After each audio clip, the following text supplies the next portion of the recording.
Chromosome X sur Vibration Gay Radio. Filippo Della Croce est avec nous sur Vibration Gay Radio. Bonjour. Bonjour. Alors, vous publiez un roman intitulé Jérémy Coban. C'est un roman policier paru au début de l'année chez Slatkin, un roman qui sort des codes du genre et dont le héros est homosexuel. Alors, en quelques mots, est-ce que vous pouvez nous expliquer un petit peu d'abord votre parcours à vous, comment vous êtes arrivé à l'écriture ? Alors, je suis arrivé à l'écriture un peu par hasard. J'ai eu un problème de santé en 2008, donc j'ai été diagnostiqué d'une leucémie. Et j'ai dû subir une première greffe de moelle qui n'a pas donné les résultats souhaités. Donc j'ai eu une rechute en 2012 et j'ai dû repasser par une deuxième greffe de moelle qui cette fois était un peu plus problématique parce que comme j'étais déjà affaibli par la première, la convalescence a duré plus longtemps. Donc je me suis retrouvé 2 ans à la maison. D'accord. À ne rien faire. Et c'est là où je me suis dit que l'écriture pouvait être un bon moyen de passer le temps. Donc voilà, c'est ça qui m'a poussé à écrire, le fait de me retrouver un peu seul à la maison. Alors justement, vous avez choisi le roman. Vous auriez pu choisir autre chose. Qu'est-ce qui vous a dirigé dans la direction du roman ? Mais je pense que j'avais ce souhait d'écrire depuis longtemps. Notamment au travail, alors que certains de mes collègues détestaient écrire des rapports ou des courriers. Oui. Moi, je n'y voyais pas trop d'inconvénients. Au contraire, ça me plaisait le fait de chercher les mots, d'écrire des phrases synthétiques, bien écrites. Donc, déjà là, peut-être qu'il y avait quelques signes de cette ce penchant pour l'écriture, voilà. Et puis en réfléchissant à la maison, justement pendant ma convalescence, peut-être que voilà, je me suis dit tiens, je pourrais développer un peu ce penchant que j'ai en moi. Ça a été facile pour cette écriture ?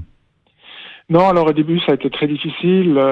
Je voulais écrire une histoire d'abord pour moi, pour mon plaisir. Mais je me suis vite rendu compte que c'était la première fois que je me lançais dans un tel exercice. Et puis rien que pour l'écriture des dialogues, je ne savais même pas comment placer le tiret, si je devais mettre des guillemets, etc. Donc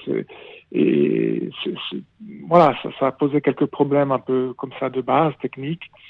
Et puis je me suis rendu aussi compte d'à quel point écrire des lettres au travail n'est pas du tout la même chose que écrire un roman. Donc j'ai dû surtout accepter d'écrire sur des questions qu'on traite pas au travail, les sentiments, les états d'âme d'un personnage de roman, les ressentis, les paysages, les ambiances. Ouais, faire de la description, beaucoup de descriptions aussi, j'imagine. Oui, effectivement, il y a des descriptions. Donc j'ai décidé d'écrire une histoire qui se baserait aux États-Unis parce que j'ai voyagé là-bas, j'ai fait une partie de mes études aux États-Unis, donc je connais assez bien la région de la Nouvelle-Angleterre où se passe mon histoire. D'accord. Alors justement, on peut en parler un petit peu de l'histoire en elle-même. Jérémy Coban, donc ce premier roman qui est paru en début d'année. Alors sans tout révéler, bien évidemment, est-ce que vous pouvez un petit peu nous raconter la trame de l'histoire ? Oui, alors c'est l'histoire d'un jeune avocat homosexuel qui vient de vivre une rupture difficile avec son ami et qui décide de changer de vie et de quitter New York pour rejoindre son frère en Nouvelle-Angleterre. Il a besoin donc de retrouver un peu sa famille. Il débarque à Rockport, ce petit village cette petite ville de Nouvelle-Angleterre. Il trouve un nouveau travail. Et puis après une année, il y a un fait qui se produit. Donc le père, son frère meurt dans un accident de voiture, et puis son neveu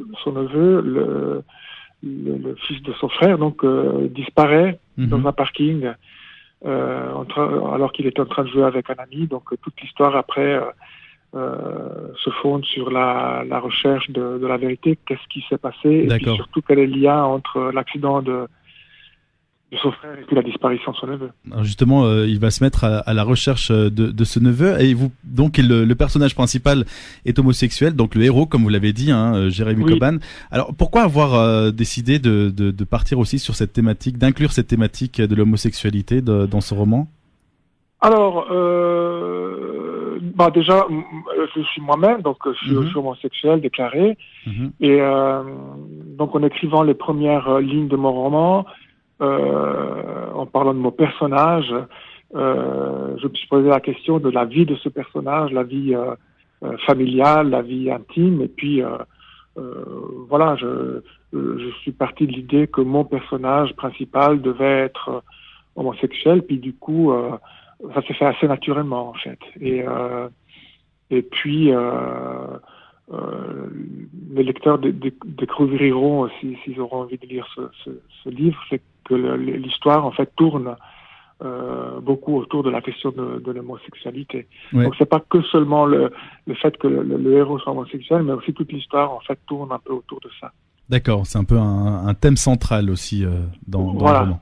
Alors très bien, ça c'est quelque chose que on va pas donc révéler. Il faut donner un petit peu envie aux personnes de vouloir découvrir de quoi il en retourne. En tous les cas, ça nous fait plaisir de pouvoir découvrir ce roman. Donc Jérémy Coban, il est à découvrir en ce moment. Il est sorti en début d'année. Il est disponible un peu partout. Comment on fait pour Alors il est disponible dans les librairies, sur le site de l'éditeur, donc Zlatkin.